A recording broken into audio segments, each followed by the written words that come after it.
বুড়ি তার ঘরের মেঝেতে শুয়ে ঘুমোচ্ছিল। তখনই ঘরের চাল ফুটো হয়ে একটা আধ খাওয়া আমের আঁটি তার মাথার উপর পড়ল।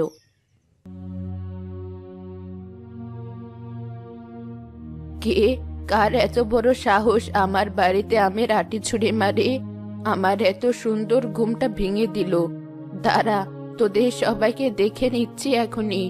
এমনিতেই আমার ঘরের চাল ফুটো, আজ এই ছেলে মেয়েগুলো আমার ঘরের চালটা আরো ফুটো করে দিচ্ছে। বুড়ি জেগে গেছে, এখনই আমাদের ধরতে আসবে। চল আমরা পালাই। আরে, এত ব্যস্ত হচ্ছিস কেন? বুড়ি ওর লাঠি নিয়ে কোরাতে কোরাতে যতক্ষণে বের হবে ততক্ষণে আমরা বাড়ি পৌঁছে যাব। তা অবশ্য ঠিক বলেছিস, আস্তে ধীরেই যাই, তবে এত তাড়াহুড়ো করার কিছু নেই। না, আজ আর আমরা যাব না। আমরা বুড়ির সাথে আরো মজা নিব। 2 দিন পর পরই তো মজা নেই আমরা বুড়ির সাথে, আবার কি মজা? দাঁড়া, বুড়ি বের হোক, তারপর দেখাচ্ছে। শোন, তুই বাম পাশের ঝোপটাতে লুকিয়ে থাকবি, আর আমি ডান পাশের ঝোপে। আমি যখন শীষ বাজাবো তখনই বুঝবি আমি তোকে বের হতে বলছি। তখন তুই বের হবি, আবার শীষ বাজালে ভেতরে ঢুকে পড়বি। ঠিক আছে, আমি লুকোচ্ছি।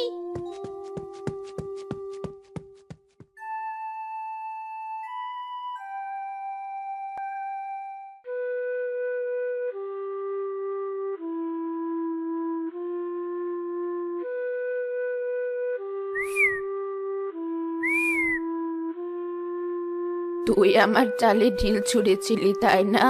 দাঁড়া, তোকে দেখাচ্ছি। ওই তো রাজু আবার শেষ বাজিয়েছে। যাই, আমি ঝোপের ভিতর লুকোই আবার।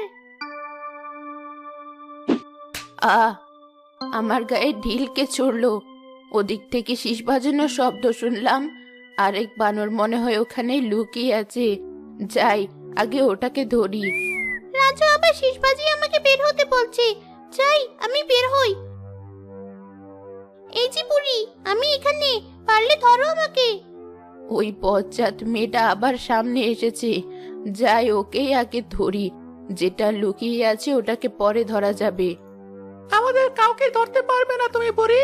দাঁড়াও, এবার আরো বড় একটা ঢিল ছুড়বো তোমার গায়ে। আ, আমার মাথাটা ফাটিয়ে দিল